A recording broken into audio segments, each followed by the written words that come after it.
haddaynu inagu nahay markaa hoggaankii ciidamada qalabka siday xoogga dalka Soomaaliyeed haddaynu saraakiishii hoggaaminta loo carbiyey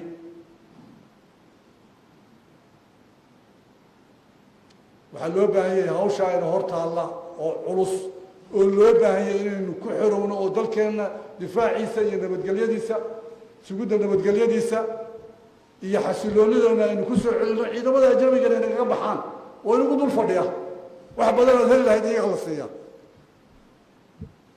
markaa mudnaantii iyagaa iska leh waxaa leedahay mudnaantii hadday iyagu joogan waxba kama jiraan hawsha inaynu ka howlgallo baa loo baahan yahay inagoo wada jira oo gacmaha is haysana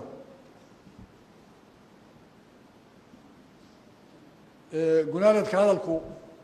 waa caynkaas ayuu u biyo shubanayaa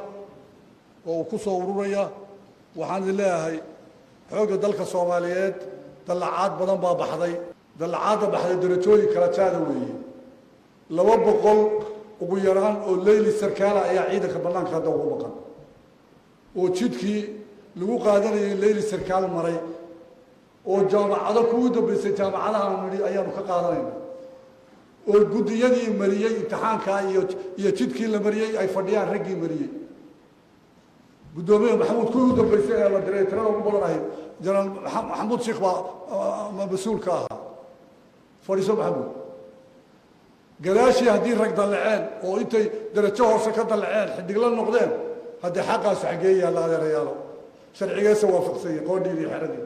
si uusa xoogga dalka Soomaaliyeed ku jiraya waxaad ogaataa waa idin imtixaamayaa imtixaanka ninkii ka bixi waayo xidig la noqon maayo imtixaanka ninka ka bixi inuu 3 sanood iyo 4 sanood iyo 6 sanood xidigta u maqnaado nina uu habeen gudaheed ku qaato ma suuroobayso cadaaladana maaha ilaa hortira wax lagu ogeeyo